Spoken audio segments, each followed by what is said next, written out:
राधा वल्लभ श्री हरिवंश। राधा वल्लभ श्री हरिवंश। राधा वल्लभ श्री हरिवंश। राधा वल्लभ श्री हरिवंश। वृंदावनेश्वरी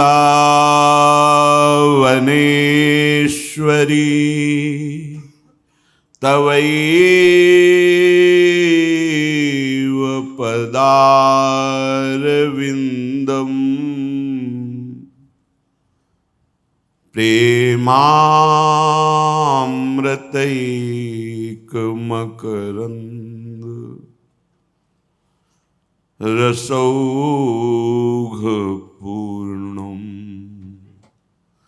हृद्यर्पितं मधुपते स्मरतापमुग्रम्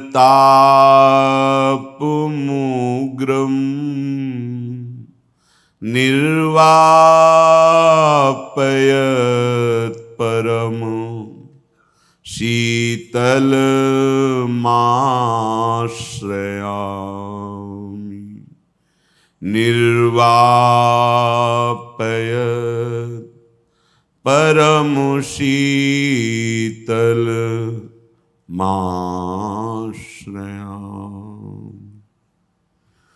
राधा राधा राधा राधा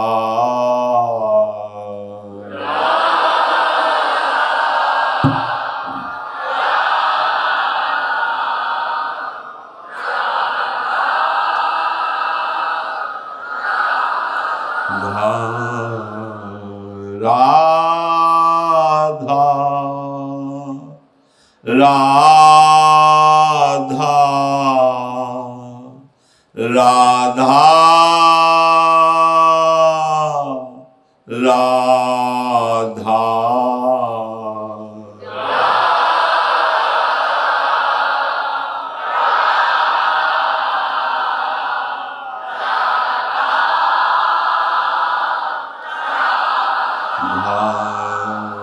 राधा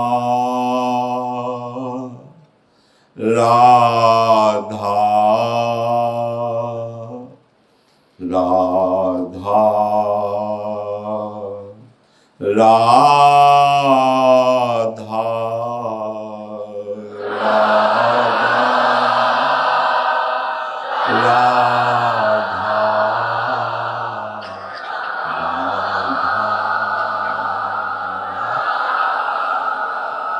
राधा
राधा राधा राधा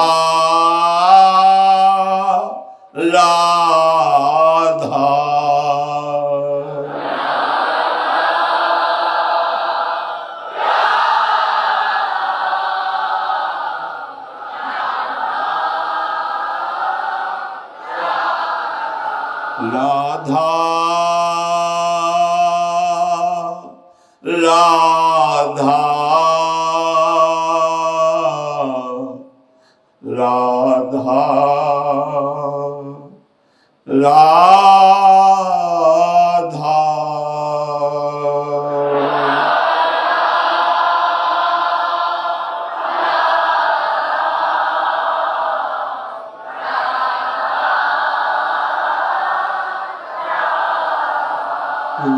राधा राधा राधा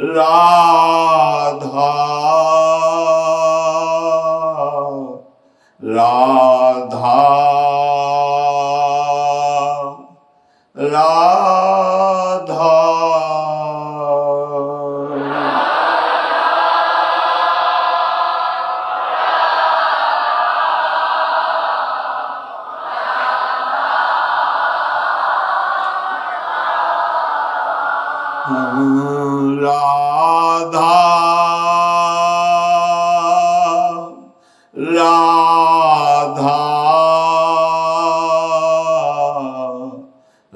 राधा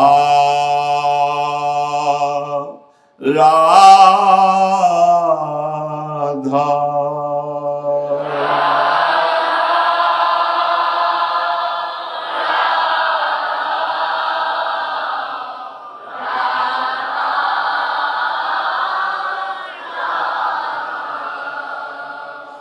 श्री राधा वल्लभ लाल की जय। परम सच्चिदानंद घन प्रेमानंद स्वरूप नवनिभृत निकुंज महामहिम परम पावन श्री वृंदावन धाम श्री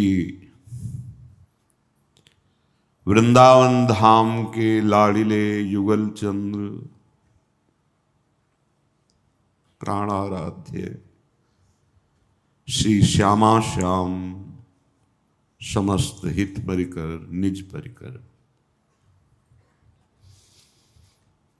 प्रत्येक क्षण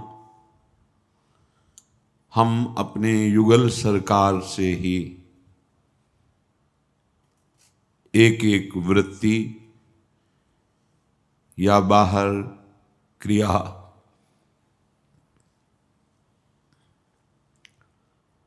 दोनों का संबंध केवल युगल चरणारविंद से हो जाए।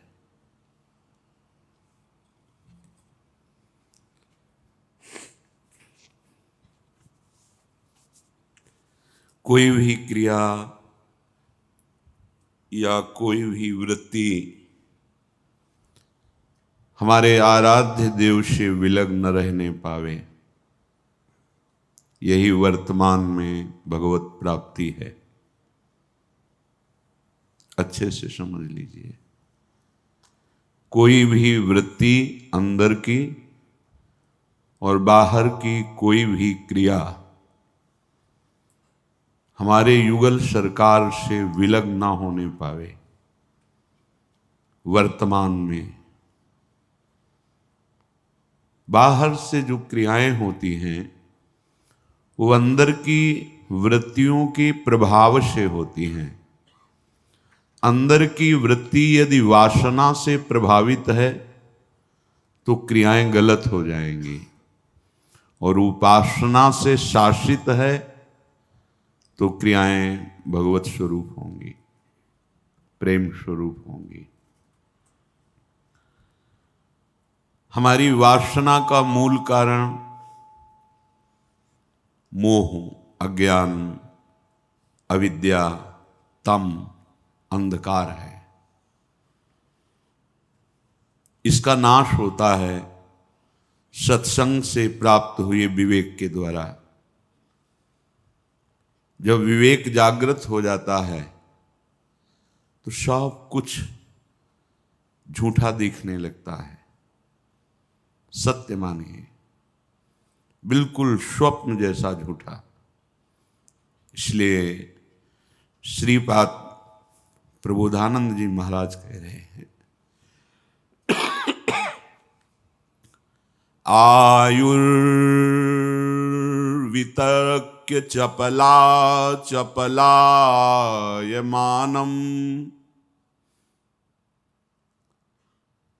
स्त्री पुत्र वित्त भवनाद्यमसिन्न रूपम्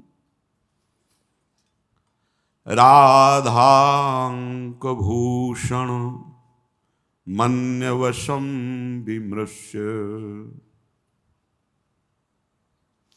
वृंदावनं सहृदानुसरन्ति धन्या। वो परम धन्य हैं जिनके हृदय में लालजू के अंक में विराजमान आभूषण की भांति लाडली जो दमक रही है।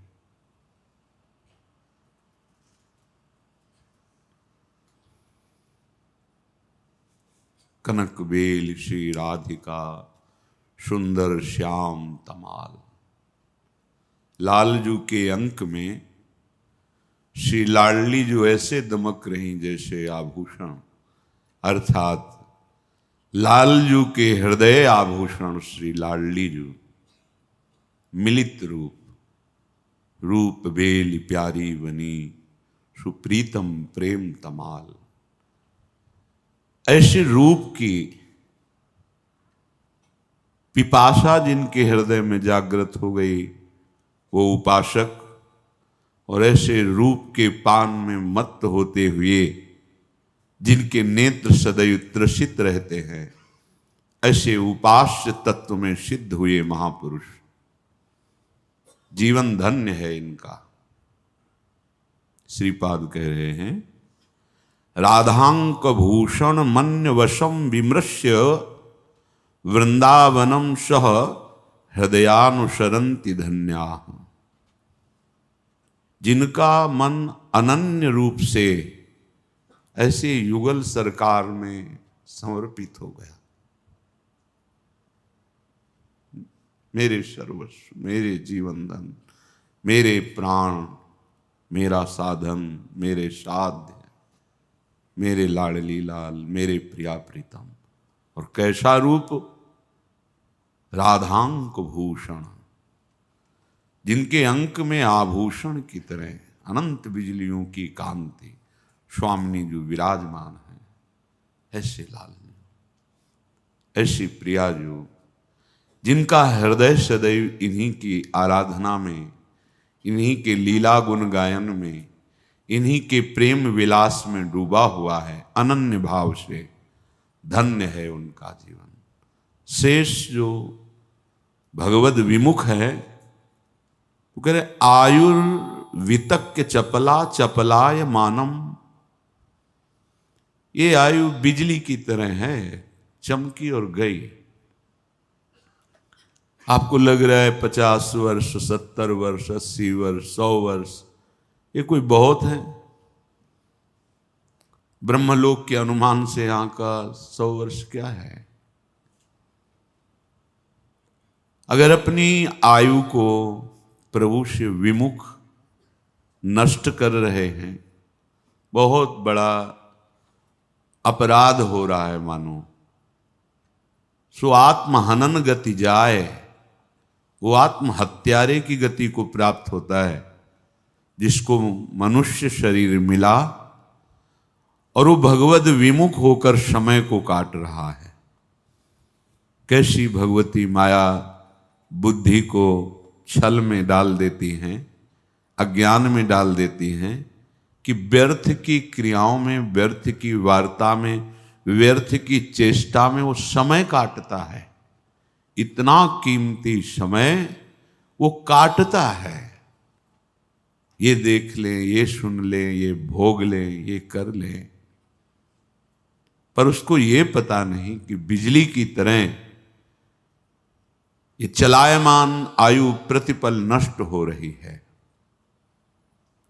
जो भगवत विमुख होकर भोगाशक्ति से किसी शरीर में आसक्त हो जाता है, घर में आसक्त हो जाता है, धन में आसक्त हो जाता है, बोले ये अपनी आयु का नाश कर रहे हैं। धन्य है उनका जीवन जो प्रियालाल के लिए एक एक वृत्ति, एक एक क्रिया समर्पित कर दिया।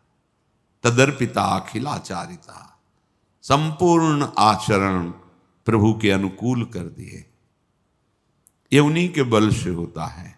श्री कृष्ण अनुकूलेन प्रतिकूलस्य वर्जनम, प्रतिकूलता का पूर्ण त्याग, अर्थात जो संतों ने, गुरुजनों ने, शास्त्रों ने निषेध किया है, उस निषेध का पूर्णतया त्याग हो गया। तभी उपासक के हृदय में प्रीति का अंकुरण होता है। जब तक कोई भी प्रतिकूल आचरण होता है तब तक मलिनता रहती है, देहाभिमान रहता है, कामना होती है, उसी के वशीभूत होकर के आराध्य देव के प्रतिकूल आचरण होता है। कितने दिन की आयु, श्रीपाद प्रबोधानंद जी का कथन कि तुम्हारी आयु कितनी, और इसमें भी कितना समय तो तुम असावधानी में व्यतीत कर रहे हो। जब सावधान जागृत हुए तो तुम्हारी सावधानी केवल भोगों का संग्रह करना, और जिससे भोग प्राप्त होते हैं उससे अर्थ का संग्रह करना। अर्थ और भोग कैसे भी प्राप्त हो, चाहे वो पापाचरण हो, अधर्म हो, कपट हो, चोरी हो, छल हो, कोई भी। क्या जीवन तुम्हारा। श्री सूरदास जी महाराज, जिनकी दृष्टि में सदैव नंद नंदन विराजमान रहते हैं, बाहर से दृष्टि शून्य है और कुछ नहीं दिखाई दे रहा, केवल नंद नंदन। वो कह रहे हैं कि महापुरुषों की एक बड़ी सावधानी रही कि वो किसी और को नहीं समझाए, वो अपने मन को समझाए, मन को निमित्त बनाकर बोले। मन तोषों किति कही समझाई। ऐ मन, तुमसे कितना समझा समझा कर मैं हार रहा हूं। इस झूठे जगत के प्रेम जाल में, मोह जाल में फंसकर, कामनाओं में बहते हुए, भोगों के संग्रह में तुम, भोगने में तुम ये आयु का नाश कर रहे हो। ये तो बहुत जन्मों से करते आ रहे हो। अब की बार तो समझ जाओ। बहुत बार समझाया, हर बार धोखा मिला, इस बार समझ जाओ। सूरदास जी कह रहे हैं, नंद नंदन के चरण कमल भजी, तजी पाखंड चतुराई। मन तोषों किति कही समुझाई। ऐ मन, तू निर्मल भाव से, शुद्ध भाव से, अपने प्राण प्रीतम के भाव से क्यों नहीं नंद नंदन का भजन करता। अगर भजन मार्ग में मिलता है तो छल, कपट, पाखंड क्यों क्यों, किस सुख के लिए? विचार करो। यदि तुम्हें काम सुख चाहिए, धन सुख चाहिए, तो भगवत वेश का आश्रय क्यों ले? संसार में बहुत से उपाय हैं, बहुत से मार्ग हैं जिनके द्वारा तुम्हारी कामनाओं की पूर्ति होगी और धर्म का नाश भी नहीं होगा। ऐसा क्यों करते हो? जब भगवत मार्ग का दृढ़ व्रत ले लिया कि मेरे प्राण, मेरा जीवन प्रभु को समर्पित, तो मन फिर तू ये कपट क्यों करता है, पाखंड क्यों करता है, ये दंभ क्यों करता है? क्या तू नंदनंदन को सर्वज्ञ नहीं जानता क्या? वो तुम्हारे इस कपट पाखंड को नहीं देख रहे क्या? और वो कह रहे हैं मोहि ना भावा, और आप उनके दास कहला रहे हैं। तो दास कैसा?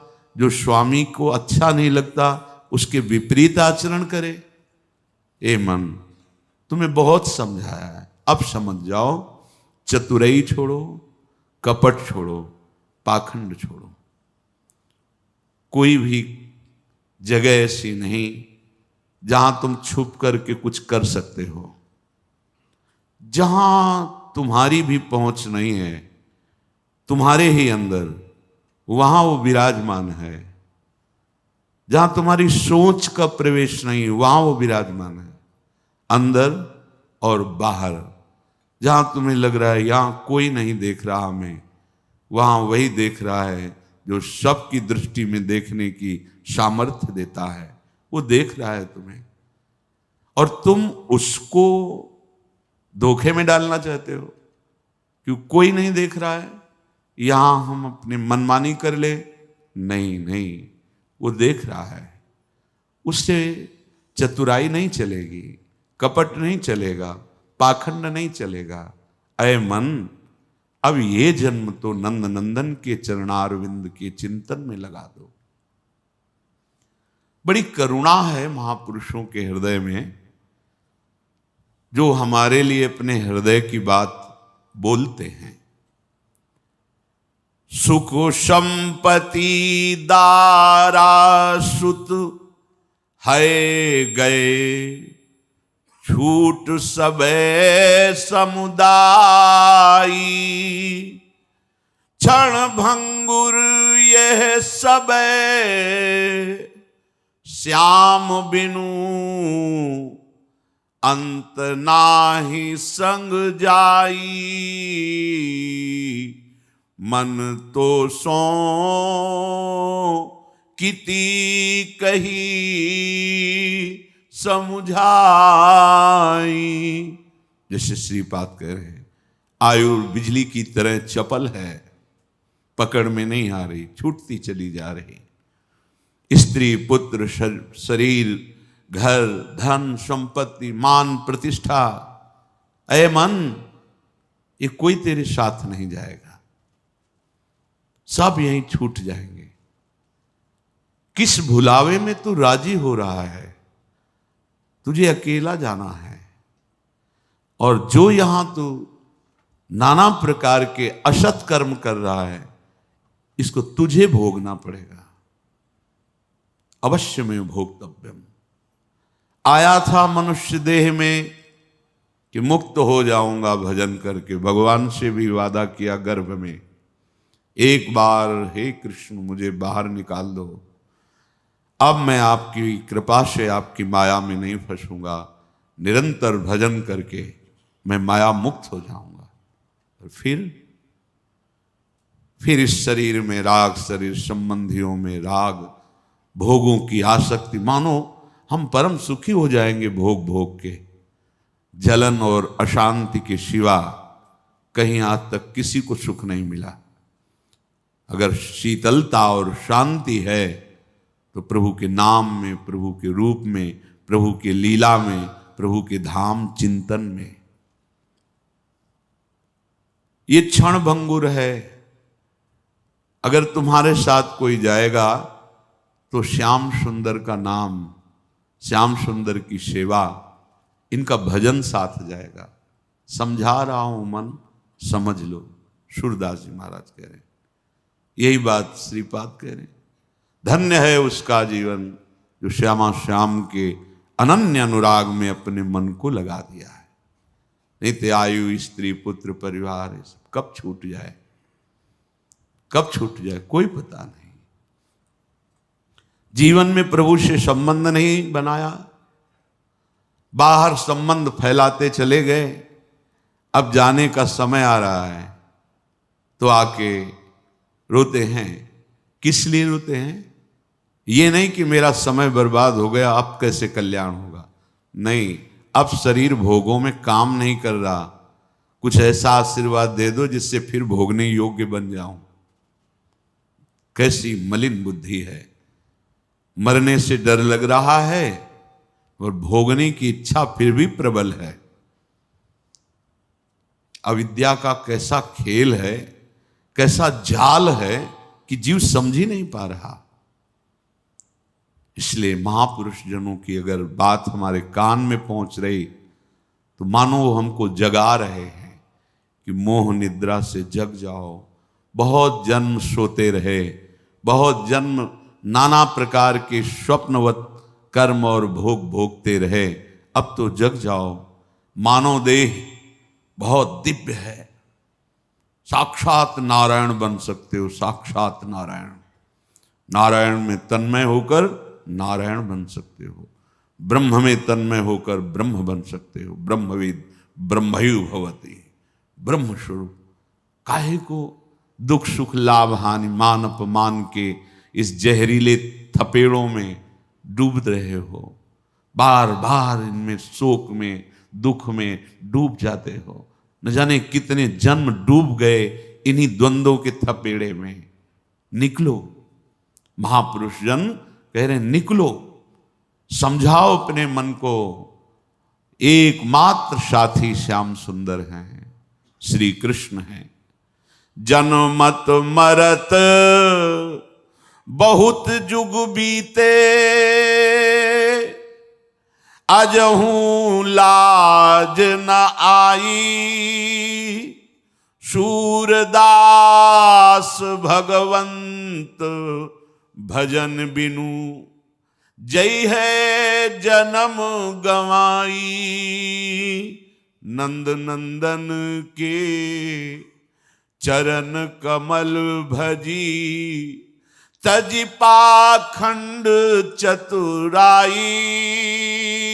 मन तो सो कीति कही समुझाई। जन्म के जन्म बीत गए, बस यही भ्रम बना रहा कि अब की बार भोग लूं तो सुख में डूब जाऊंगा, इतना धन हो जाए तो सुख में डूब जाऊंगा, ये काम बन जाए तो सुख में डूब जाऊंगा, ये विपत्ति मिट जाए तो निहाल हो जाऊंगा। पर नहीं हुआ। जन्म के जन्म, बहुत जुग के जुग, कल्प के कल्प व्यतीत हो गए, लेकिन आज भी ऐ मन तेरे को शर्म नहीं आई? फिर उन्हीं कार्यों में लग गया जो कार्य तुझे अनंत जन्मों से पीड़ा पहुंचाते चले आ रहे हैं, बांधते चले आ रहे हैं। तुझे लाज नहीं लग रही? फिर उसी की तरफ प्रेरित करके इंद्रियों को, और उसी में लग रहा है जहां तेरी दुर्गति हुई है। सूरदास जी कहते, बिना भगवान श्री हरि के चरणों का आश्रय लिए, उनका भजन किए बिना पूरा जन्म व्यर्थ गंवा कर जाएगा। जीवन की सार्थकता भजन है। जो उपासक भगवत मार्ग में कृपा से आ गया है, उसे यह ध्यान रखना है कि बहुत दुर्लभ वस्तु आपको मिल गई है। देखो, कुछ ऐसे जन हैं कि संतों को वो भिखारी समझते हैं, संतों को कि संसार के काम लायक नहीं रहे, इसलिए बाबा जी बन गए, भगवत मार्ग में आ गए। उन लोगों को ऐसा लगता है, ऐसा नहीं है। भगवान की जब असीम कृपा होती है तब पाँव दे यह मार्ग सोई, अतिशय कृपा राम की हुई, पाँव दे यह मार्ग। इस मार्ग में कदम वही रख सकता है जिसके ऊपर अतिशय कृपा हुई है। त्रिभुवन में सबसे बड़ा कार्य है चंचल मन को संसार से हटाकर प्रभु में लगाना। आप फावड़ा चला सकते हैं, बाहरी दिन भर मेहनत कर सकते हैं, आपको कोई परेशानी नहीं होगी, यह भी हो सकता है। लेकिन आप 5 मिनट बैठ करके मन को रोक कर प्रभु में लगाएं, इससे बड़ा कोई कार्य नहीं है। और वो कार्य इस मार्ग का पथिक आजीवन करता है, जिसे आप समझते हैं कि कामचोर हैं, एक कर्तव्य से विमुख पुरुष जन बाबा जी बन जाते हैं, ऐसा नहीं। परम कर्तव्य अनेक जन्मों से भूलते चले आए, इस जन्म में मुझे भगवान ने सावधान कर दिया, मुझे संतों का संग दिया, उससे विवेक के द्वारा हमारी समझ में आया कि संसार की सेवा रूप कर्तव्य कर्म करते हुए मन को निरंतर प्रभु में लगाना, ये जीवन का कर्तव्य है। यही परम धर्म है, यही परम लाभ है। तो देखो, आप चाहे जितने बहादुर हो, चाहे जितने बलवान हो, रोक के दिखाओ मन को। मन को रोक के दिखाओ तो तुम्हें बलवान समझें। जहां चाहता रौन देता है तुम्हें। चाहे जितना तुम शरीर से बलवान हो, तुम्हें घुटने टेकवा देगा। काम, क्रोध, लोभ, मोह, मद, मत्सर। और साधक इनसे जीतता है। वही साधु काम, क्रोध, मद, मान न मोहा, लोभ न क्षोभ, राग नहीं द्रोहा, जिनके कपट दंभ नहीं माया, तिनके हृदय बसहु रघुराया। काम क्रोध आदि पर विजय प्राप्त करने वाला महाबली भगवत भक्त होता है। ये काम चोर नहीं होते हैं, हाँ, ये काम विजयी होते हैं। जिनको लगता है कि बहुत सरल काम भजन है, देखो करके तो देखो। एक बार आद्य गुरु भगवान शंकराचार्य जी परम पावन भागीरथी के तट पर विहरण कर रहे थे। स्वाभाविक ऐसे ही देखा दो मछुआरे बंसी लगाए हुए मछली पकड़ने के लिए एकदम एकाग्र बैठे हुए हैं। उनकी एकाग्रता, उनकी तन्मयता देख करके, प्रयास देख करके कहा, भाई ये आप जो चेष्टा करते हैं, कितनी मछलियां पकड़ लेते हैं, कितने रुपए मिलते हैं रोज तुम्हें? क्या? अरे महाराज, पूरे दिन लगे रहते हैं, तब कहीं कुछ भोजन अपने परिवार का और अपना चला पाते हैं। जो मिलती है मछली उनको बेच लेते हैं। तो भाई तुमको इसमें पक्का भी नहीं है कि मिल जाए। बोले हाँ, ये भी बात है। तो चलो, आद्य गुरु भगवान शंकराचार्य जी ने विशेष चारों दिशाओं में मठ की रचना की, जिससे धर्म की रक्षा होती रहे। मठ में चलो, नारायण नारायण नाम का कीर्तन करो। जितनी तुम्हारी दिन में मछली मारने से रुपया आती है वो हम देंगे, और भोजन तुम्हें भी देंगे, तुम्हारे परिवार के लिए भी दे देंगे। बस अगर जितनी देर मछली मारते हो उतनी देर नारायण नारायण कहोगे, तो जितना तुम रुपया कमाते हो रुपया देंगे, भोजन तुम्हें भी देंगे, तुम्हारे परिवार वालों के लिए भी दे देंगे।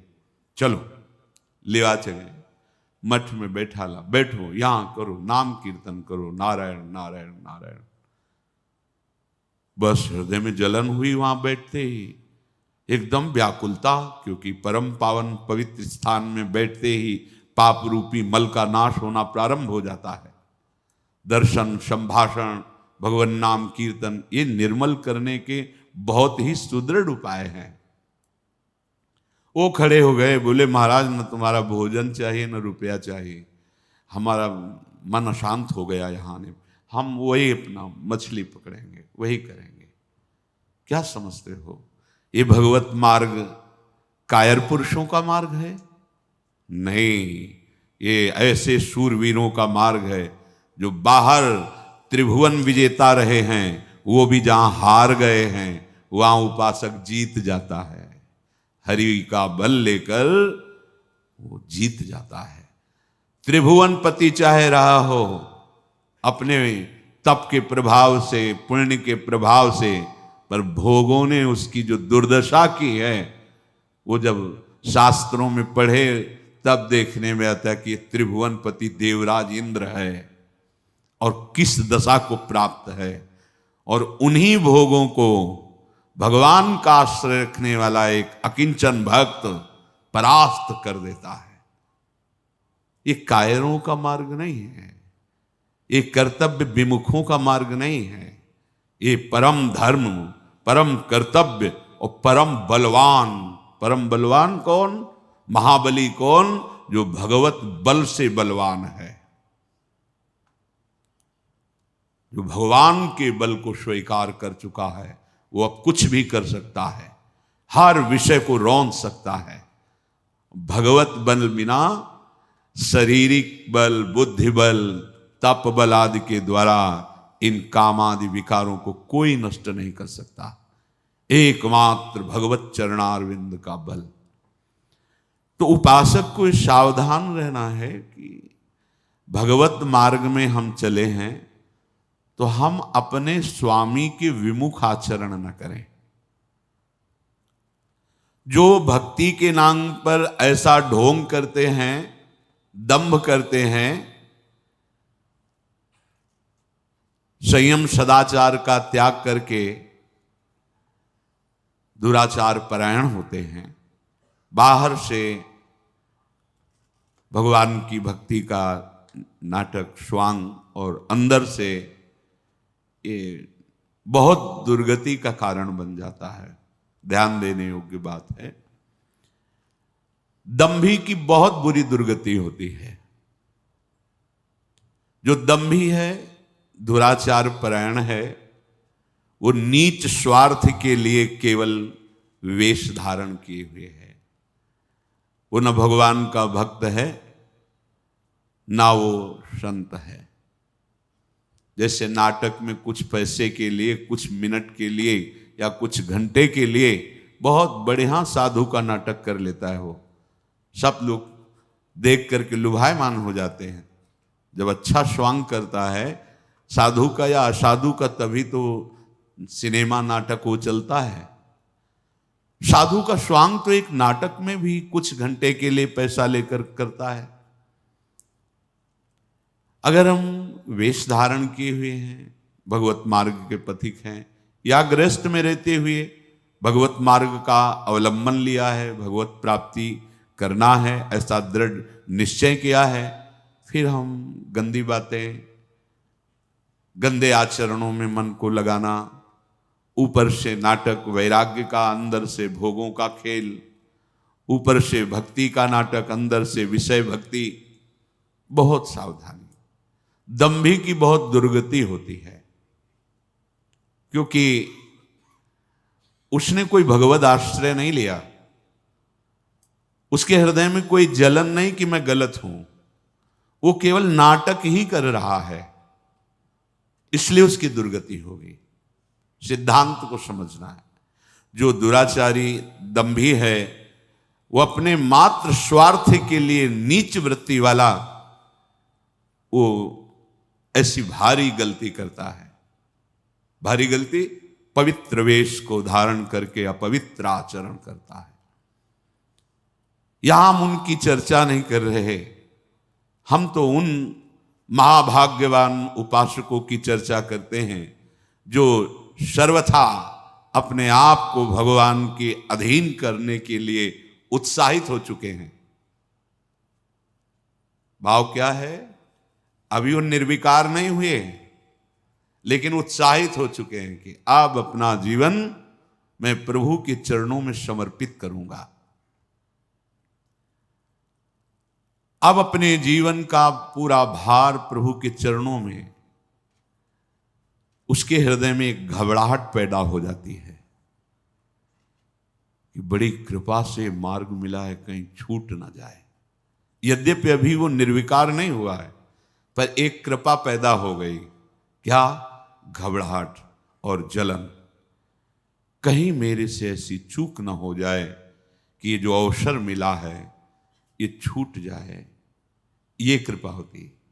वो दंभी दुराचारी के घबराहट या जलन नहीं होती, क्योंकि उसका लक्ष्य ही नहीं है। वो तो केवल वेश मात्र धारण करके अपनी वासनाओं की पूर्ति कर रहा है। बिल्कुल ठीक वैसे ही उपासक में भी गलती हो सकती है, बहुत समझना है। पर उसने अपने जीवन का भार प्रभु के चरणों में दिया तो अब घबराहट पैदा हो गई, एक डर पैदा हो गया, एक जलन होने लगी। नहीं, अब कहीं ऐसी गलती न हो जाए कि मैं भगवान से विमुख हो जाऊं। बुरा स्वभाव है उसका। बहुत सुलझ के इस मार्ग की बातें सुननी चाहिए, नहीं तो निर्णय नहीं निकाल पाओगे। बिल्कुल वैसी स्थिति है जिसके पीछे निंदा की गई। दंभी दुराचारी की जो निंदा की गई, ठीक ऐसा स्वभाव है उसका। ऐसे ही आचरण रहे हैं, पर उसने ठान लिया है अपने जीवन को भगवान के चरणों में समर्पित करने का, तो अब उसके हृदय में घबराहट पैदा हो गई, भय पैदा हो गया, अब जलन पैदा हो गई, और वो अंदर ही अंदर अपने आप को जो भगवान के चरणों में समर्पित करना चाहता है, उसको ये मांग हो जाती, कोई एक ऐसा मिले जो हमारे पे शासन कर सके, हमारे दुष्ट मन को शासन में कर, कोई एक ऐसा मिले जो हाथ पकड़ ले और कह दे तुम निर्भय हो जाओ, हम देख लेंगे। अर्थात सच्चे सदगुरु की खोज, सच्चे महापुरुष का आश्रय, उसका हृदय। घबराहट पैदा हुई, चिंता पैदा हुई, हृदय में जलन पैदा हुई, ये पापों के परिणाम का नहीं है, ये कृपा का है, क्योंकि यही उसको ऊपर उठा रही है। अब उसके हृदय में एक पीड़ा हुई, कोई ऐसा हमें सतमार्ग का महापुरुष मिले जिसके चरणों में सर रख के मैं निश्चिंत हो जाऊं, वो मेरे जीवन की बागडोर पकड़ ले और मैं निश्चिंत भाव से भगवान के चरणों में निर्भय होकर के चलूं। वो सबल का आश्रय लेने के लिए अंदर से व्याकुल हो जाता है। सबल भगवान है, दूसरा कोई नहीं है। भगवान ही भक्तों के रूप में, संतों के रूप में, गुरुदेव के रूप में आकर हाथ पकड़ लेते हैं। उसके हृदय में एक दृढ़ भावना हो जाती कि मैं ऐसे महापुरुष के चरणों में गिर पड़ूं, जाकर प्रणत हो जाऊं, कि जिसके वचन से हमें विश्वास हो जाए कि मुझ जैसे नीच का भी काम हो जाएगा, भगवान मिल जाएंगे, हम निर्विकार बन सकते हैं, हम संत मार्ग में चल सकते हैं। सच्ची बहुत बल होता है, संतों के वचन में बहुत बल होता है। प्रारंभ में जब ऐसे महापुरुष मिलते कि शाबाश, कोई बात नहीं, बिल्कुल डरना नहीं, बड़े तुम्हारे भाग्य हैं, भगवान हर समय तुम्हारे साथ हैं, तुम अपने कदम बढ़ाते जाना, कभी लड़खड़ाना नहीं। तो एक ऐसे जैसे कोई बहुत बड़ी शक्ति आ गई हो हृदय में, नवीन वैराग्य, नवीन उत्साह। संत समागम से प्रतिदिन देखा है एक नवीन वैराग्य, एक नवीन उत्साह भगवत प्राप्ति का।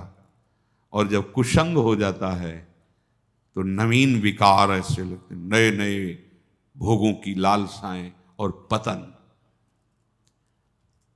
वो उपासक ऐसे जाग के पड़ रहता है मानो पंगु हो गया हो। ये विकार युक्त स्वभाव वाला कैसे भगवान को प्राप्त करता है? ये जब ऐसे महापुरुष का संग मिलता है तो मानो पड़ गया उनके चरणों में कि अब चाहे तुम चरणों से प्रहार करो और मुझे तिरस्कृत करके भगाओ, अब हमारी ठौर नहीं है, अब कोई और नहीं है हमारा। ये वृत्ति भी, जैसे वो घबराहट भय आई, जैसे हृदय में किसी समर्थ की मांग हुई कि आए और मुझे पकड़ ले या मुझे बुलाए और मेरा हाथ पकड़ कर कहे तुम निश्चिंत हो जाओ, ऐसे ही ये वृत्ति उपासक के हृदय में आई कि अब आप चाहे मारो या तारो, अब मेरे लिए कोई ठौर नहीं और कोई और नहीं। ये ध्यान रखना, जब तक कोई ठौर है, कोई और है, तब तक निर्विकारता नहीं आती है, तब तक निश्चिंतता नहीं आती है, एक अद्भुत आनंद। आप एक बार हृदय को तो समर्पित करके देखो गोरे चरणारविंद में, एक बार तो हृदय में लाओ, अब कोई ठौर नहीं, श्री राधा जुग चरण निवास, अब कोई और नहीं, मेरी महारानी श्री राधा रानी, यही सदगुरु हैं, यही हैं गुरु। श्री जी गुरु। हरि हरिवंश भेद नहीं होई, प्रभु ईश्वर जाने सब कोई, दोई कहे ना अनन्यता, दो कहने से अनन्यता नहीं बनती। जो प्रभु की कृपा से ऐसा संग मिल गया, अब उसके हृदय में प्रतिपल एक उमंग आने लगती है, मैं कैसा अधम नीच मुझको कितना उत्तम सौभाग्य मिला। अरे मैं वृंदावन वास कर रहा हूं, मैं सत्संग सुन रहा हूं, भगवान नाम जप कर रहा हूं, साधु समागम, अहो हमारे ऊपर अपार कृपा। वो प्रतिपल ऐसे विचारों में खोने लगता है। भगवत कृपा पात्र का हृदय कैसा होता है, ये प्रारंभ से देखिए, बुरे आचरणों में था, बुरा स्वभाव था, ऐसे ऐसे, अब उसके हृदय में एक नई उमंग आने लगती है, कितनी हम पर कृपा है। जहां ये बात उसके हृदय में आई तो भगवत कृपा अपना काम करने लगी। मत चित्ता सर्वदुर्गाणि मत प्रसादात तरिष्यति। अब जितने उसके दुराचार स्वभाव में बैठे थे, एक एक का नाश कर रही भगवत कृपा। भगवत कृपा, यहां उसकी कोई साधना की बात नहीं हो रही, भगवत कृपा कर। विश्वास करो इस बात पे। वास्तविक पूज्यपाद शिवड़िया बाबा जी के वचन जो पढ़े तो उन्होंने कहा कि बहुत साधन बल का प्रयोग करके देखा पर निर्विकारता सिद्ध नहीं हुई। तब गुरुदेव के चरणों का हृदय से आश्रय हुआ, तो जो साधन बल में श्रम करके भी हम नहीं कर पाए वो गुरु कृपा से हो गया। इसलिए गुरु कृपा ही केवलम, गुरु कृपा का एक अपार बल होता है। पर ध्यान रखिए, श्री जी ही गुरु जी हैं, गुरु जी ही श्री जी हैं। कोई व्यक्ति गुरु नहीं होता, गुरु कभी व्यक्ति नहीं होता, ये हृदय में धारण कर लीजिए। क्योंकि जब तक भाव तुम्हारा नहीं बनेगा, अगर तुम सामने व्यक्ति मानोगे तो व्यक्ति का ही प्रभाव होगा, गुरु का प्रभाव नहीं होगा। अगर गुरु साक्षात परब्रह्म तो फिर व्यक्तित्व नहीं दिखेगा, केवल परब्रह्म दिखे, और परब्रह्म का सानिध्य पाने वाला परब्रह्म स्वरूप ही हो जाता है। ब्रह्मविद ब्रह्मवि भवति। बड़ी बड़ी कठिनाइयां जहां बड़े बड़े घुटने टेक देते हैं, गिर जाते हैं, वहां वो कृपा पात्र हंसते हंसते पार हो जाता है। उसको कोई प्रयास नहीं करना पड़ता, ये पक्का पक्का। कई बार जीवन में ऐसा दिखाई दिया है बाद में कि अरे वो तो फिसलन थी, अगर प्रभु वहां से ऐसे ना बचाते तो फिसल गया था। बाद में अनुभव हुआ कि अरे हम जिस मार्ग में जा रहे थे वहां तो काई थी, फिसलन थी, अरे भगवान कैसे कृपालु, कैसे मोड़ लिया। वो इतने कृपालु के उस समय अनुभव भी में क्लेश नहीं आने देते, वो बाद में अनुभव कराते कि वो क्लेश का मार्ग था जिधर तुम्हारे कदम मोड़ रहे थे। उपासक निहाल हो जाता है। प्रभु क्षण मात्र का विलंब नहीं करते।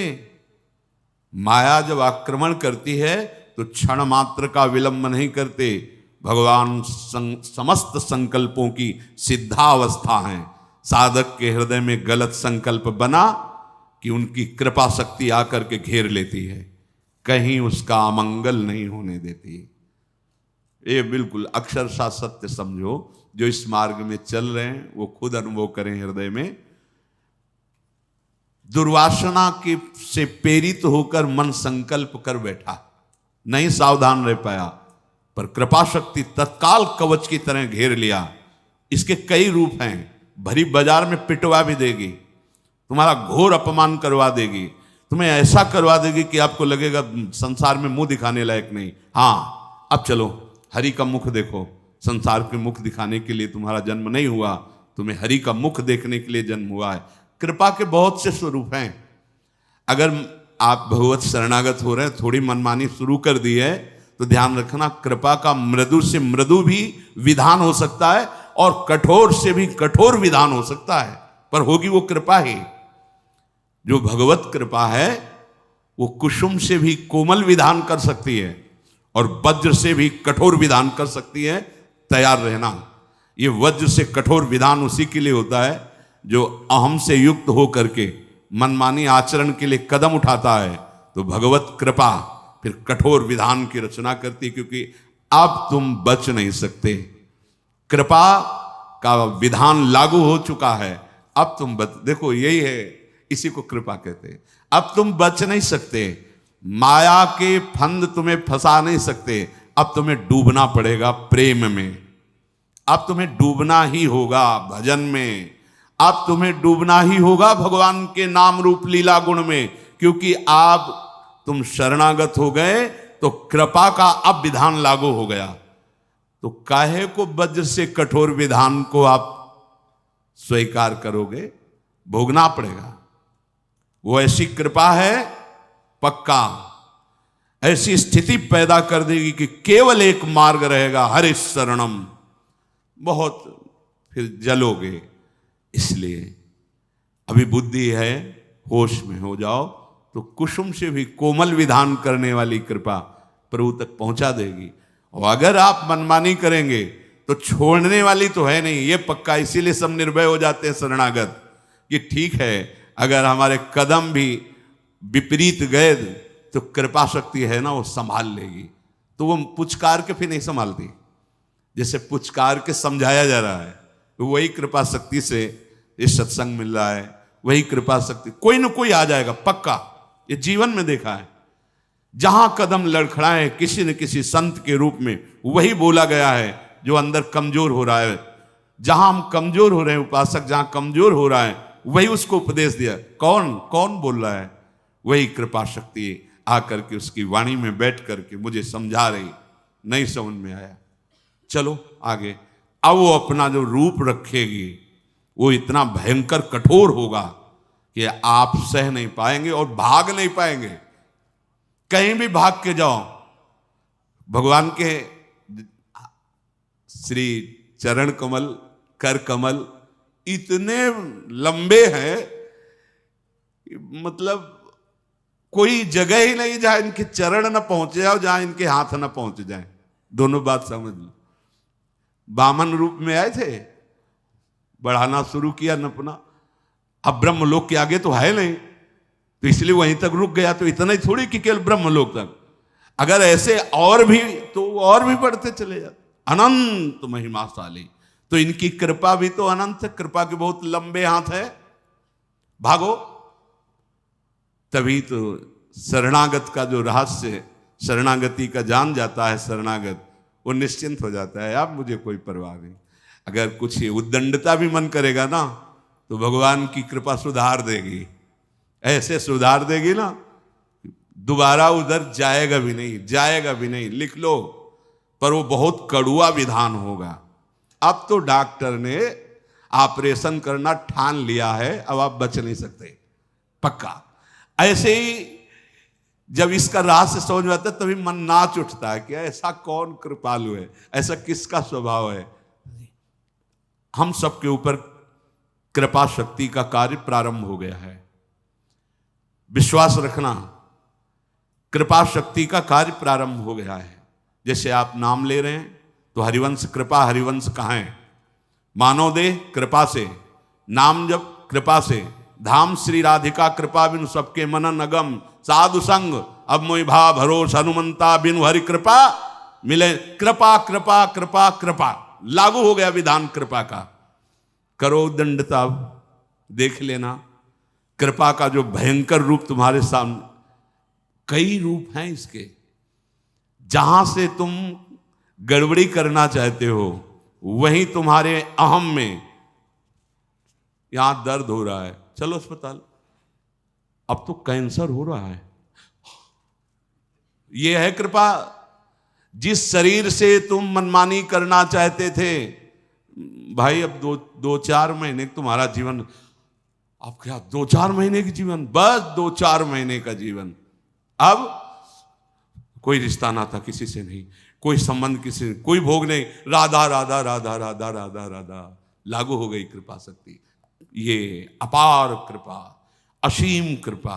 ये लोग कहते हैं कि ये प्रतिकूलता, ये अपमान, ये असाध्य रोग, भजन का क्या यही फल होता है? नहीं, भजन का ये फल नहीं है।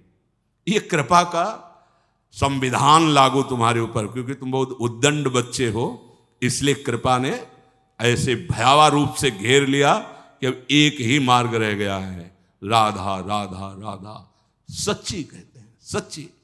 हम सबके ऊपर अब कृपा का विधान लागू हो गया है और वो चल रहा है। भागो, भाग लो, कितना भागो। कृपा शक्ति तुम्हें घेर करके तुम्हारा मंगल करेगी। हाँ, भागोगे नहीं तो इसी जन्म में काम हो जाएगा। क्योंकि अरे भगवत प्राप्ति कोई गैर की थोड़ी होनी है, कोई ऐसी थोड़ी कि खेती की तरह उपज होनी है। हम प्रभु के थे, प्रभु के हैं, प्रभु के रहेंगे, भूल गए हैं। तो रोज जैसे सांप काट ले तो जहर झारा जाता है ना, तो उतर जाता है, लहरें आती हैं, चार चार लोग उसको पकड़ते हैं, हमने देखा है। ऐसे ही ये सत्संग रोज झाड़ा लग रहा है तुम्हारे ऊपर, छू छू, मोह का, काम का, लोभ का, मद का, अहम, नाना प्रकार के जो विषयों की लहरें उठ रही ना, जहर माया का काल सर्प ने पकड़ रखा है। जैसे हरिवंश प्रपंच वंश सब काल ब्याल, ब्याल माने सर्प, काल रूपी भयानक सर्प ने पकड़ लिया और लहरें उठ रही, काम, क्रोध, लोभ, मोह, मद, मत्सर, ये लहरें हैं उसकी विषवत।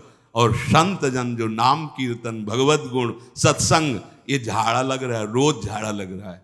अब हमारा ये विष उतर जाएगा, इसमें कोई संशय, बिल्कुल कोई संशय नहीं। तो बोले अभी तो हम आज से प्रारंभ किया है, इतनी भगवत प्राप्ति के लिए काफी है। अगर आज आपने सत्संग सुना और आज आपने मन में निश्चय किया श्यामा श्याम हमारे, और आज शरीर छूट गया, तो आज ही श्री जी के पास पहुंच जाओगे।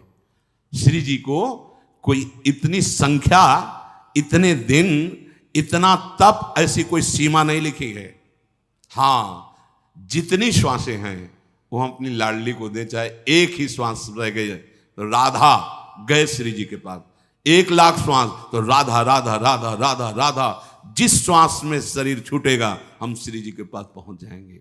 और अभी ये करना ही पड़ेगा, क्योंकि कृपा शक्ति ने घेर लिया है पक्का। जिसे आपको नहीं दिखाई दे रहा तो अगर वो सूक्ष्मदर्शी जिसके पास दूर से दिखाई दे रहा कि कीटाणु फैले हुए हैं, ऐसे ही कृपा ने अपना जाल फेंक रखा है। हम सब कृपा रूपी जाल में फंस चुके हैं। माया जाल से मुक्त करने के लिए कृपा ने अपना सुदृढ़ जाल फैला दिया और माया को कह दिया कि तेरी जितनी ताकत हो खींच के दिखा, तेरे जाल में दम है या मेरे जाल में दम है। तो सदैव जय कृपा की हुई है, माया की नहीं।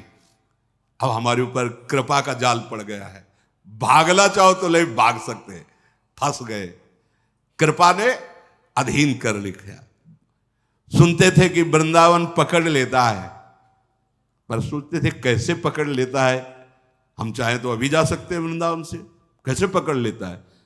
जब पकड़ लिया ना तो हम चाहे भी तो नहीं जा सकते, चाहे भी तो नहीं, जीना चाहे तो जी नहीं सकते, बाहर से भी और भीतर से भी नहीं जी सकते वृंदावन के बिना। पकड़ लिया वृंदावन ने, सच्ची मानिए। हमारे ऊपर भगवत, हमारे ऊपर का मतलब हम सबके ऊपर अब भगवत कृपा का विधान लागू हो चुका है। सबसे बड़ी सिद्धि हमें प्राप्त हो गई। क्या? हम कृपा आश्रित और कृपा कवच से सुरक्षित हो गए। ये हम नहीं कह रहे कि ये सद्गुण आ गया इसलिए आप सिद्ध हो गए। हम सबको एक बड़ी सिद्धि मिल गई। क्या? कृपा आश्रय और कृपा का सुरक्षा कवच। कई बार सत्संग में कहा है कि शरणागत को कभी भयभीत नहीं होना चाहिए। सामने से वो अमंगल जनित क्रिया, अमंगल जनित वचन, अमंगल जनित भावना भेजेगा, बीच में कृपा शक्ति लगी हुई है, वो अमंगल की तरफ वापस कर देगी जहां से आया है, और मंगल करके तुम्हारे पास भेज देगी। अब तुम्हें निश्चिंत रहना है, तुम्हारे और संपूर्ण विश्व ब्रह्मांड के बीच में कृपा कवच, कृपा शक्ति लगी हुई है। अब कहीं बाल बांका नहीं हो सकता, बस रहना आश्रित कृपा के। जाओगे भी कहां, इतना उसका सुदृढ़ जाल है कि भागना भी चाहो तो नहीं भाग पाओगे। इसलिए निश्चिंत, निर्भय, निशोक होने लगता है उपासक जब उसको ये अनुभव में आता है। पर जो कृपा का आश्रय नहीं ले रहे हैं और अभिमान रूपी मीठे जहर का स्वाद ले रहे हैं, ये अंदर से देखना होगा। कृपा पात्र उपासक के हृदय में दैन्य बढ़ने लगता है, और जो अहंकार प्रधान साधक होता है उसमें दूसरों के दोष वर्णन करने की वृत्ति बढ़ने लगती है। पहचान करना अपने हृदय में, अपने में गुण का भाव, दूसरों में दोष का भाव और उन दोषों का वर्णन करना। चार उपासकों के बीच में ये अहंकार प्रधान साधक का लक्षण है। ये बहुत मीठा जहर है। ये जहर सारी सद्वृत्तियों को, दैवी संपदा को खा जाता है। अभिमान ये बड़ा घातक है उपासक के लिए।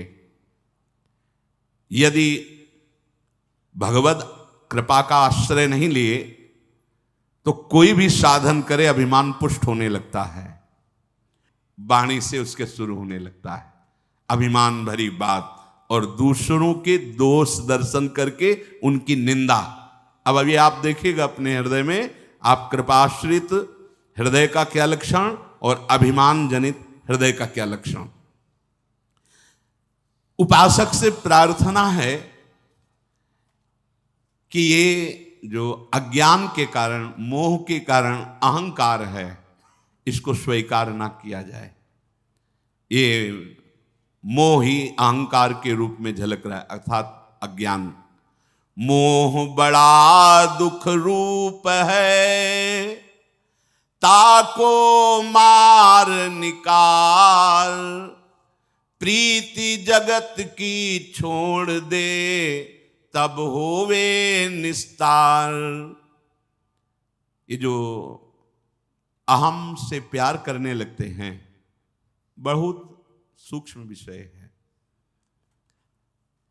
हम दैन्यता दिखाएंगे और वो हमारी बड़ाई बड़े दैन्य हैं। जानते हो क्या हम कर रहे हैं? दैन्यता का प्रदर्शन करके अहंकार का पोषण कर रहे हैं। हम दान करेंगे लेकिन बहुत उदार आत्मा है, बड़े उदार हैं।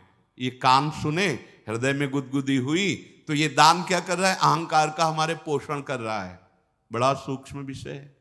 ऐसे समस्त चेष्टाओं में ये अहंकार पुष्ट होता रहता है। अहंकार विमूढ़ात्मा करता हमिति मन्यते। मैंने किया है, ये मैंने किया, ये मैं करूंगा, ये मैं करके दिखा दूंगा, ये अहंकार में होता है।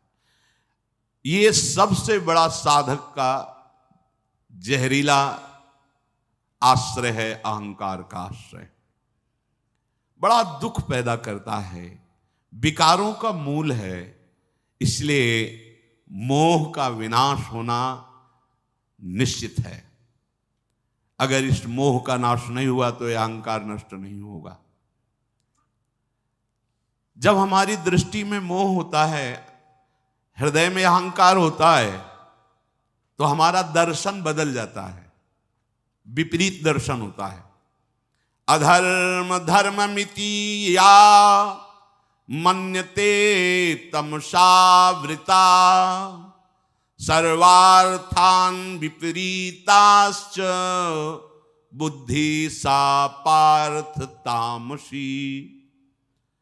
वो ताम माने अंधकार, माने मोह, भाव अहम।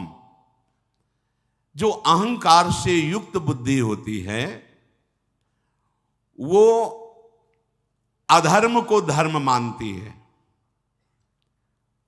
ऐसा कुछ नहीं है जैसा आप बोल रहे हैं। जब इनसे बात करो कि नौकरी नहीं लग रही, धन कैसे प्राप्त हो, तो कहते सब बटोर के ले जाओगे क्या? उत्तर है नहीं पास में, कह रहे बटोर के ले जाओगे क्या? विपरीत उसका निर्णय, विपरीत चिंतन जाता है। तामसिक बुद्धि, अहम प्रधान बुद्धि अधर्म को धर्म बताती है। सारे भगवत कार्यों में उसकी अश्रद्धा होती है, उसको हर चीज उल्टा नजर आती है। ये अहम का बड़ा विचित्र राज्य है। इसका भी एक अपना प्रभाव है। जैसे भगवत कृपा का प्रभाव है, ऐसे इसका भी अपना प्रभाव है। अगर कहीं पलट कर अपना चिंतन होने लगे तो इसको अवसर मिल जाएगा। ध्यान देना, हम आश्रित हैं। ये चिंतन जहां छूटा, पलट के अपना चिंतन हुआ, तो ये सांप की तरह फन काट करके, फन फैला करके ये प्रहार कर देगा। भगवत चिंतन में डूबे हुए हैं देवर्षि नारद जी। सुंदर शीतल बंद सुगंध वायु चल रही है, एकांत पर्वत का क्षेत्र है, कहीं कोई शोरगुल नहीं, एकदम समाधि में डूब गए। ऐसी भाव समाधि लगी नारद जी की, देवराजेंद्र घबरा गए कि अगर इस तरह से इनकी समाधि सुरक्षित रही तो ये हमारे देवराज पद को न ले जाएं। उनको सदैव ये डर बना रहता है कि हमारा पद कहीं कुर्सी न छिन जाए। ये पद का एक आकर्षण होता है, पद का एक सुख होता है अहम में, और वो सदैव इस बात का दुख देता रहता है कि कहीं हमारा पद न छिन जाए। तो काम मलय मारो तपसराएं ये सब भेज दिया। वो भगवान के नाम में रूप में इतना डूबे हुए कि कोई प्रभाव नहीं पड़ा। प्रणाम किए काम आदि, बहुत शांत भाव से नारद जी ने कहा कोई बात नहीं, आपका सारा प्रयत्न हो गया, जाओ भगवान हरि का भजन करो, जाओ यहां से। ना तो क्रोध हुआ ना शांत। अब वहां से उठे, सीधे भगवान शंकर के पास गए और बोले काम आया था विजय। क्यों? क्योंकि भगवान शंकर ने क्रोध करके उसे, तो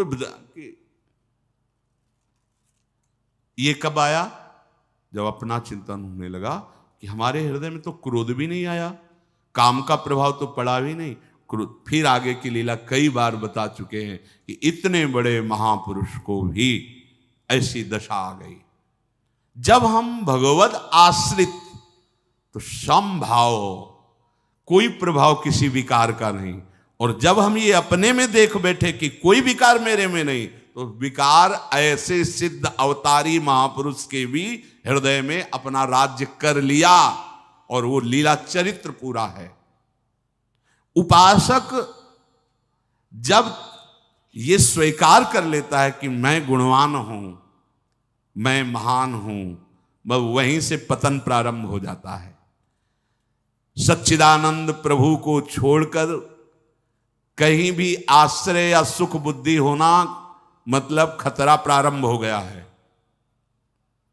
ध्यान दीजिए, सच्चिदानंद परम सुख स्वरूप प्रभु जो हमारे आश्रयदाता हैं, इनके सिवा कहीं आशा भरोसा हो जाना मतलब अब हमारे परमार्थ का खतरा प्रारंभ हो रहा है।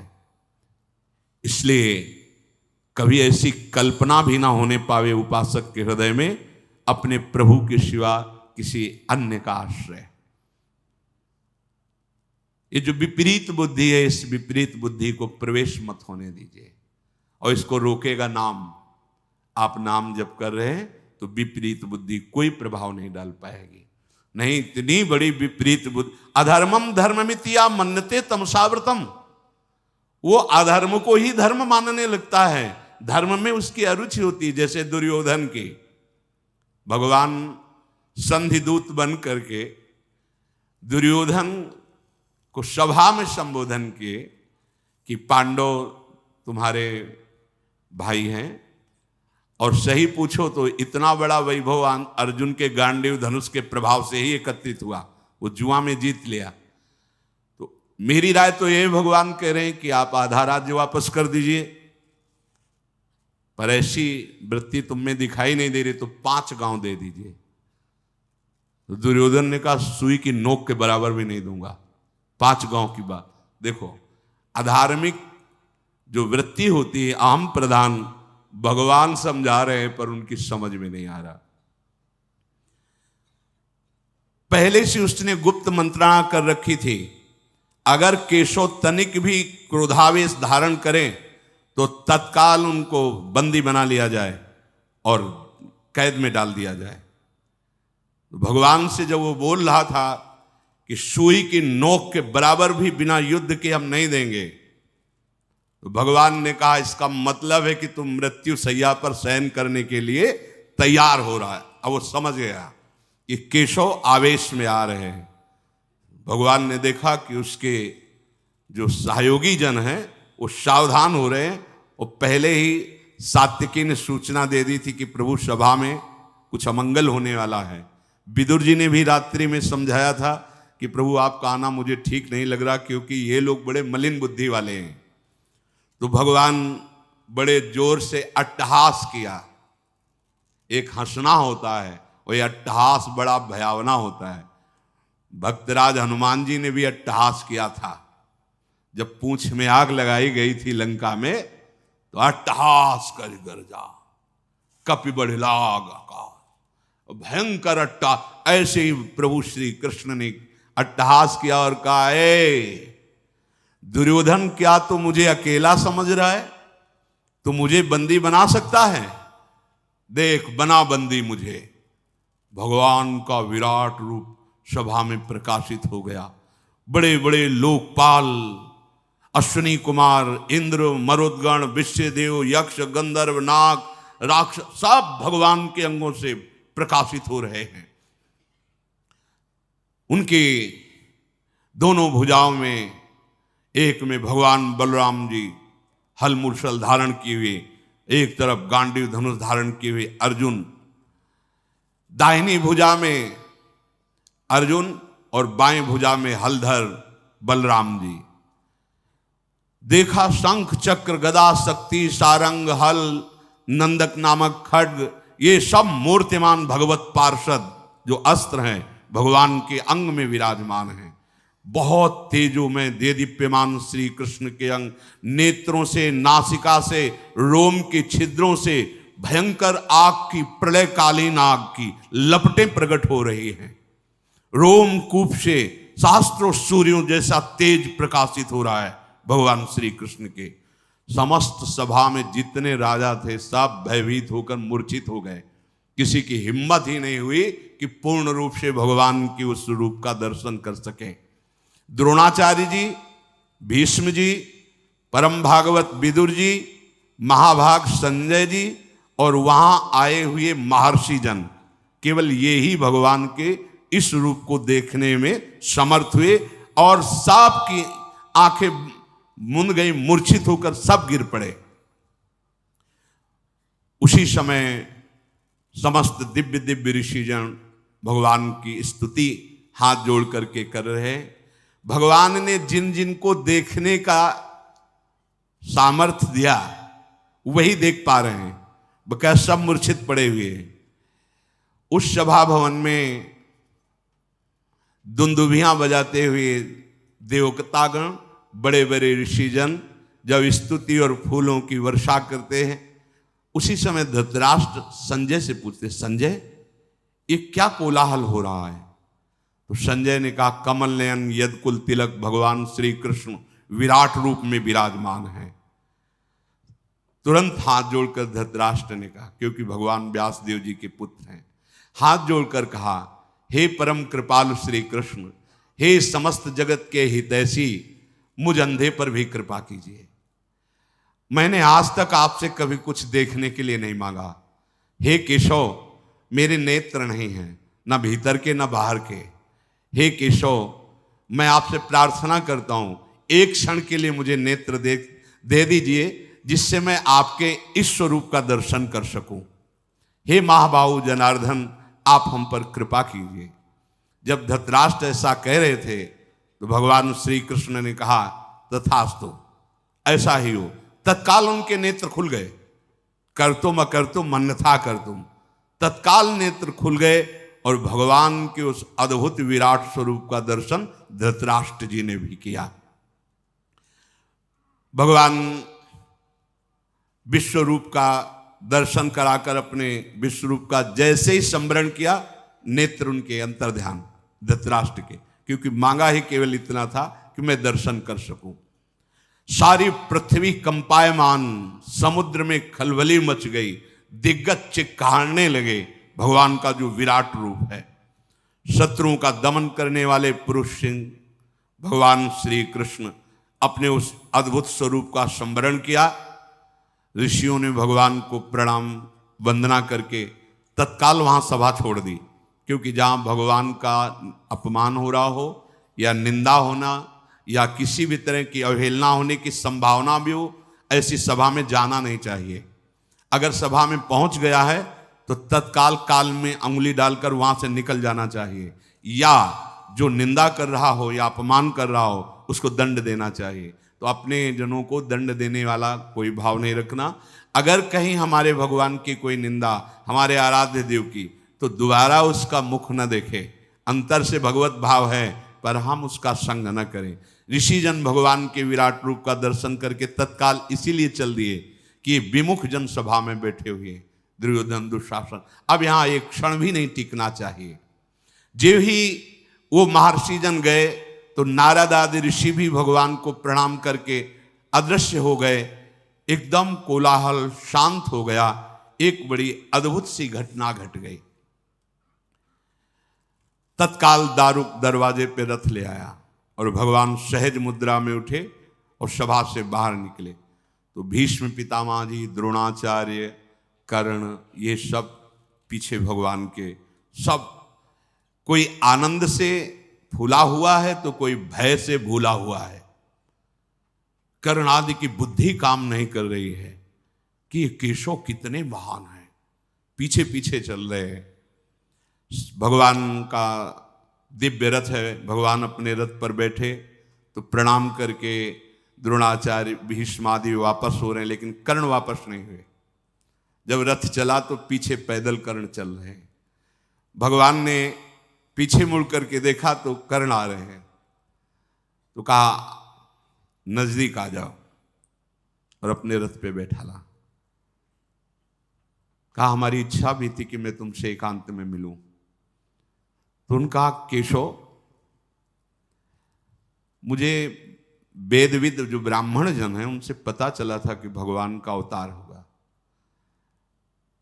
अब मैं समझ गया कि वही अवतार आप हैं। अभी तक तो मैं समझ नहीं पा रहा था कि तुम अर्जुन के मित्र हो, बहुत प्रभावशाली हो, पर जो मैंने ब्रह्म ऋषियों से सुना था, आज मुझे अनुभव हो रहा है कि आप साक्षात भगवान हैं। भगवान ने कहा हाँ, जो वेद पारंगत विद्वान ब्रह्म ऋषियों ने तुम्हें बताया था, वही मैं अवतार लेकर के इस जगत का भार उतारना चाहता हूं। तुम तत्वज्ञानी महापुरुषों का संग किए हो कर्ण, इसलिए मैं जो तुम्हें कह रहा हूं बिना संशय के बात को सुनना। तुम जानते हो सिद्धांत किसे कहते हो, धर्म किसे कहते हैं। तुम धर्मशास्त्र के सूक्ष्म विषय के ज्ञाता भी हो। तुम अधिरथ पुत्र नहीं हो। जो कुंती जी हमारी बुआ हैं, तुम उनके गर्भ से उत्पन्न हुए हो। तुम्हारे पिता भगवान भुवन भास्कर सूर्यदेव हैं। किशोर अवस्था में होने के कारण भयवश तुम्हें उन्होंने प्रवाहित कर दिया था। जो कवच कुंडल थे भगवान सूर्य के प्रताप से आपकी सुरक्षा के लिए थे। आप डूब नहीं सकते थे, आपके प्राण नहीं निकल सकते थे। इसलिए मैं जो कहने जा रहा हूं बहुत ध्यान से सुनना। तुम्हारा जन्म कुंती के गर्भ से हुआ और कुंती जी का ब्याह महाराज पांडु से हुआ। तो जो कन्यावस्था में दैवी शक्ति भगवान सूर्य के द्वारा तुम्हारा प्रादुर्भाव हुआ, तो ब्याह होने के बाद तुम्हारे पिता पांडु, तुम्हारा पुत्र भाव उनके और पिता भाव के संबंध में ये शास्त्रीय धर्मयुक्त है। इसलिए तुम महाराज युधिष्ठिर से बड़े हो। आज ही मैं चल करके बता देता हूं युधिष्ठिर जी को कि कर्ण तुम्हारा बड़ा भाई है। तत्काल वो तुम्हारे चरण छुएंगे। मेरे साथ चलो। और जब युधिष्ठिर जी चरण छुएंगे तो अर्जुन, नकुल, भीम, सहदेव ये तुम्हारे चरणों में ही बैठेंगे।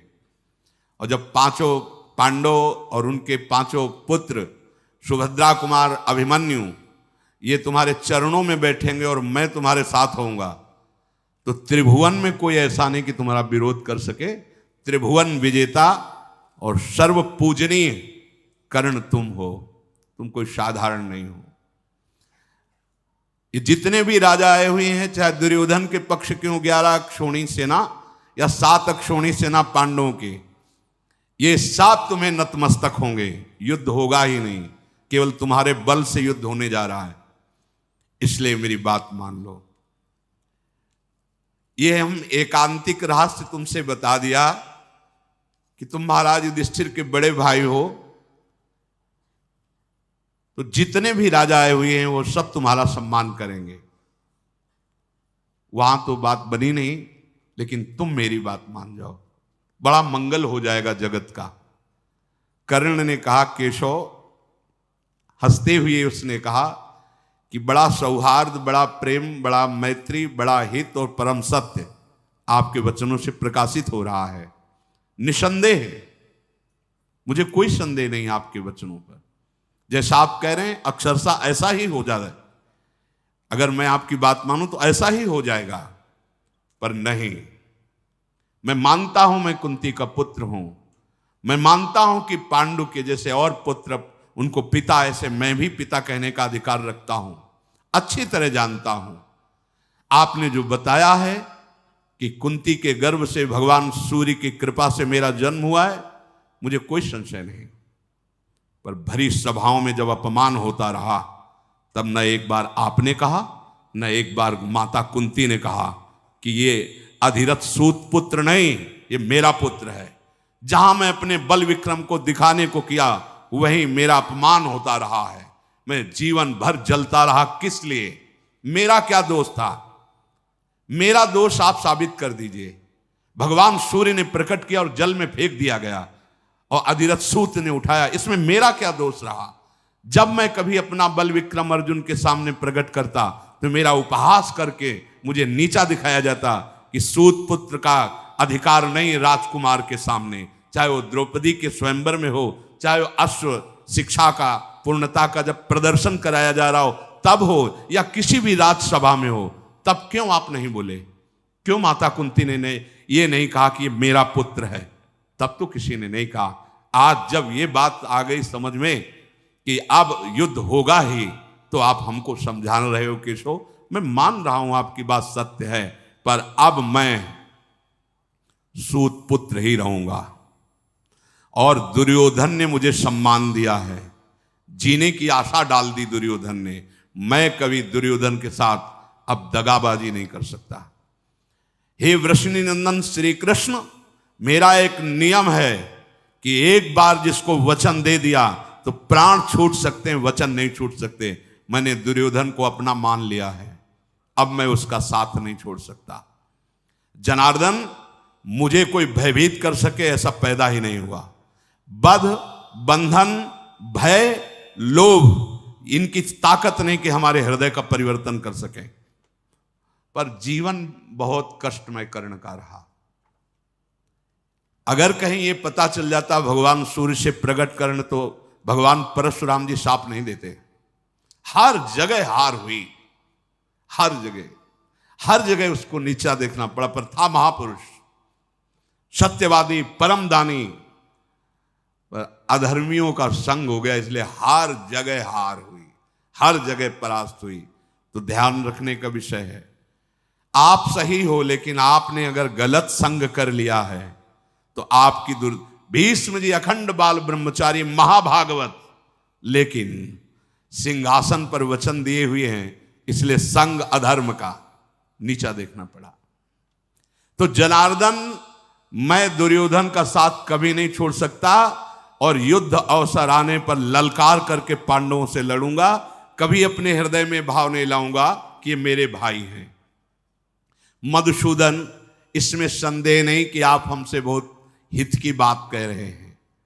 पांडव आपके अधीन है, आप जैसी आज्ञा करेंगे तत्काल वो वैसा कर देंगे। पर मेरे और आपके बीच में जो वार्ता हुई है, इसे न पांडव जानेंगे और न कोई संसार का व्यक्ति, जब तक युद्ध नहीं हो जाता। और युद्ध में जब मैं मारा जाऊं, तब इसके बाद आप इस बात को भले, लेकिन तब तक ये आप वचन दीजिए कि आप इसे गोपनीय रखेंगे। अपनी इंद्रियों को संयम में रखने वाले धर्मात्मा युधिष्ठिर हैं, और तुम्हें अपना प्राण मानने वाले अर्जुन हैं।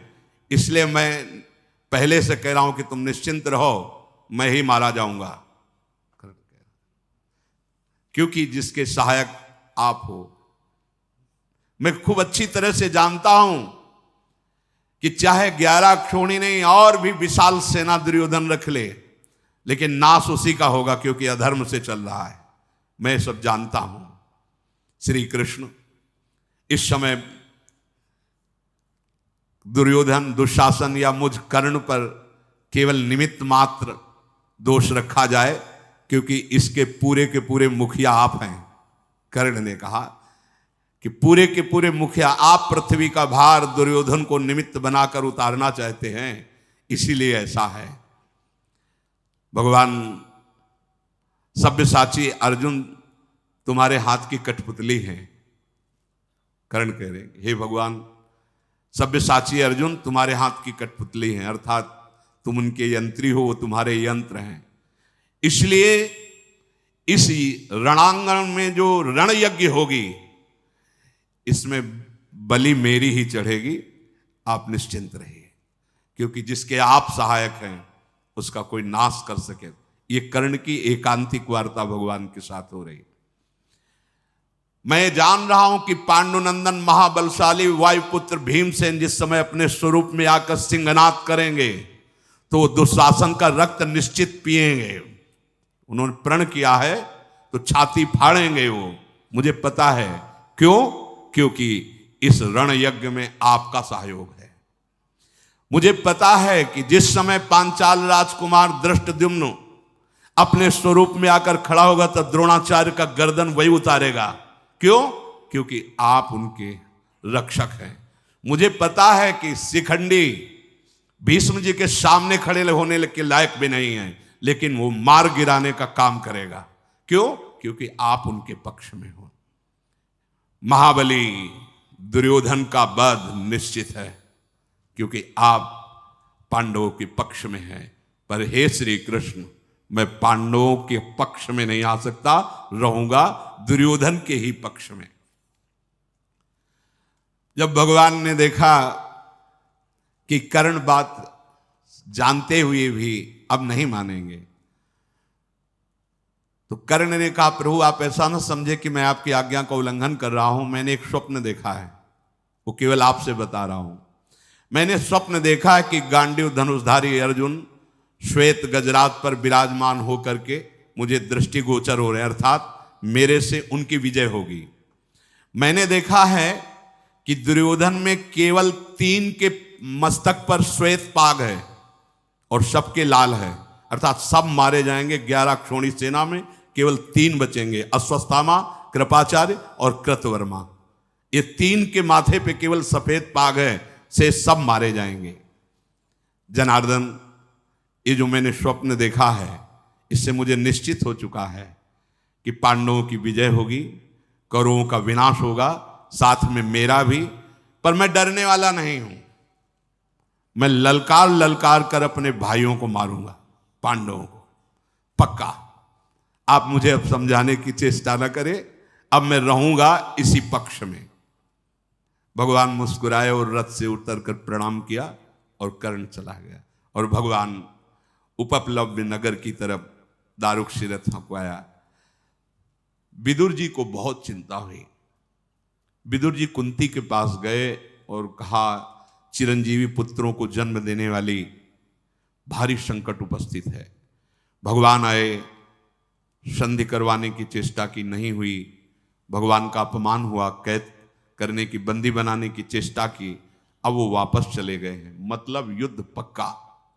और युद्ध पक्का तो मुझे केवल डर है कर्ण से। गांडीव धनुषधारी अर्जुन से अगर कोई लड़ सकता है तो कर्ण लड़ सकता है। मेरे हृदय में बड़ा शोक उत्पन्न हो रहा है। ये धृतराष्ट्र बूढ़े हो गए हैं, पर इनकी बुद्धि अभी लोभ से ग्रसित हो रही है। कैसे इनको समझाऊं?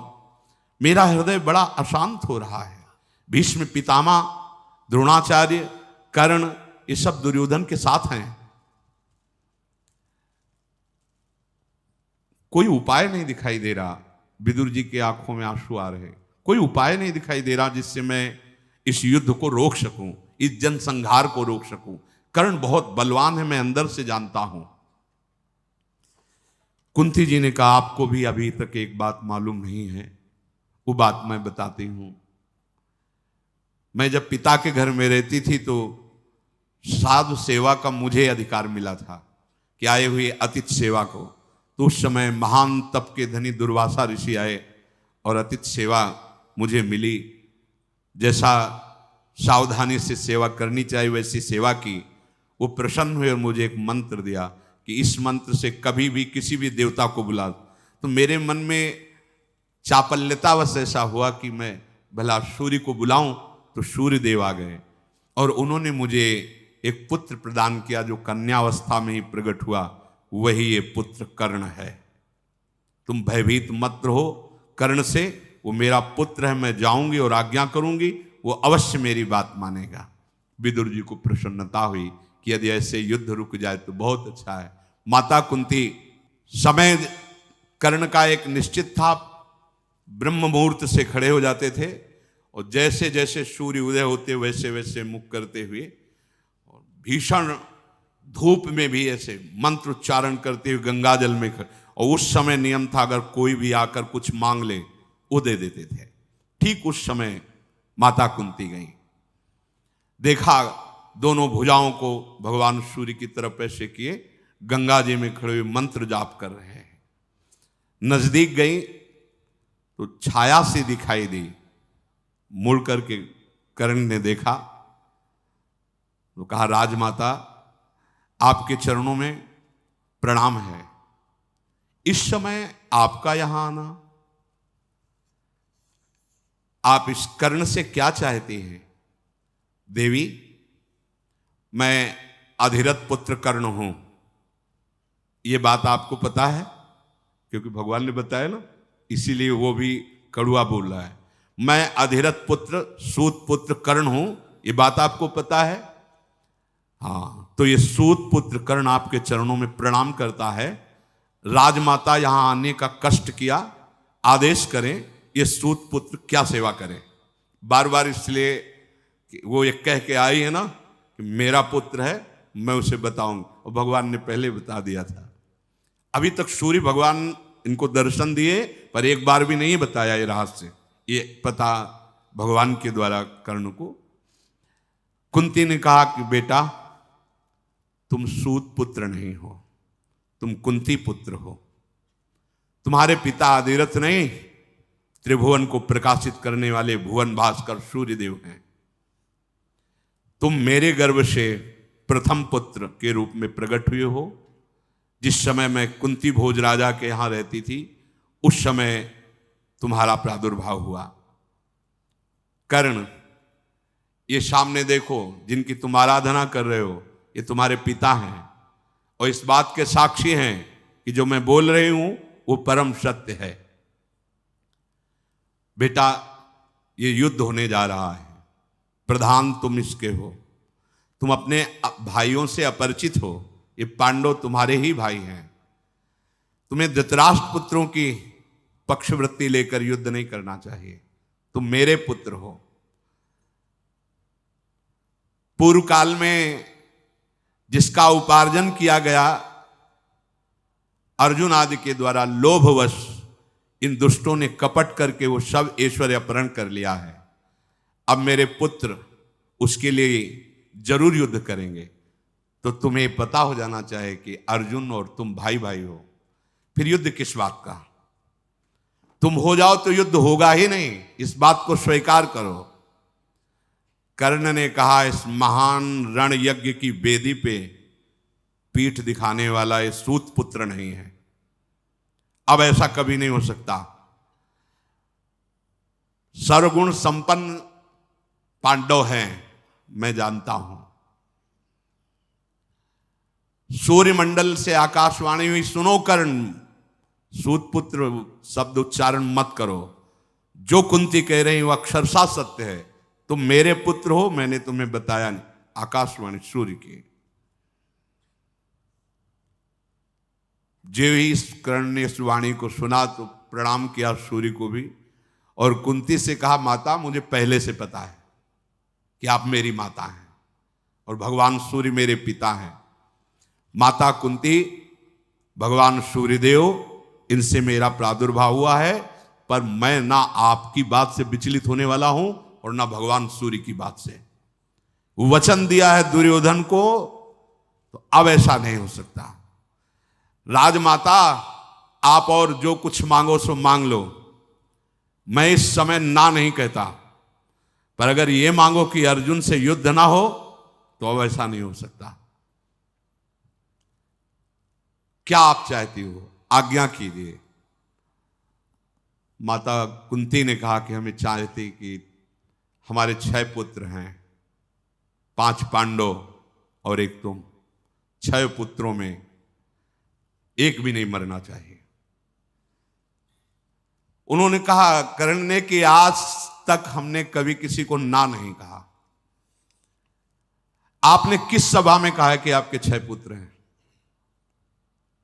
बहुत हृदय से दुखी कर्ण रहे, कभी कभी किसी ने सपोर्ट नहीं किया, न भगवान सूर्य ने कहा कहीं और न माता कुंती। जहां भी अपनी तो उसको नीचा दिखाया, ए सूत पुत्र तो राजकुमारों के समान। तो 6 पुत्र हैं आपके, आपने किस सभा में घोषित किया है? कभी किया है? आज जब आपने देखा है कि आपके पुत्रों पे, प्राणों पे बने आई है, तो आप अब यह कहने चली आई हो कि कर्ण तुम मेरे पुत्र हो, पांडव तुम्हारे भाई हैं। मैं दुर्योधन का आश्रय लिया, मेरा जीवन निर्वाह दुर्योधन ने किया, मैं प्राण भी उसी को दूंगा, उसी के लिए न्यौछावर करूंगा। मैं कभी झूठ नहीं बोलता और मैं कभी मांगने वालों को ना भी नहीं कहता। तो इसलिए दैव बड़ा बलवान है, तुमने 5 पुत्र सदैव घोषित किए हैं, 5 ही रहेंगे, तुमको भी विमुख नहीं करेंगे। युद्ध का अवसर आएगा और जब युधिष्ठिर, भीम, नकुल, सहदेव, इनको मैं ऐसी दशा में पहुंचा दूंगा कि वध कर सकता हूं, उस दशा में मैं इनको छोड़ दूंगा, लेकिन अर्जुन को नहीं। या अर्जुन मुझे मारेगा तो 5, या मैं अर्जुन को मारूंगा तो आपके 5। आपने सभा में सदैव 5 पुत्र बताए हैं, 5 ही पुत्र रहेंगे, या कर्ण जाएगा या अर्जुन जाएगा। कुंती देवी हृदय से बहुत दुखी हुई और कहा बेटा तो अपनी इस बात का ध्यान रखना कि हमारे अन्य पुत्रों का तुम वध मत करना, क्योंकि वो जानती हैं अंदर से कि जिसके श्री कृष्ण सहायक हैं उस अर्जुन का कौन बिगाड़ सकता है। पर यहां कर्ण के जीवन में देखने को मिला कि अगर अधर्म का संग कर ले तो कितना भी बड़ा सत्यवादी, दानी, महात्मा कोई क्यों न हो, उसे सदैव नीचा ही देखना पड़ता है। इसलिए कुसंग का त्याग करते हुए भगवद आश्रित होकर निरंतर जाप करने से नाम का, मंत्र का, गुरु वचनों का जीव का परम मंगल हो जाता है। कभी एक क्षण भी नाम न भूले, ऐसी सावधानी रखें। शेष चर्चा आगे। श्री राधा वल्लभ लाल की।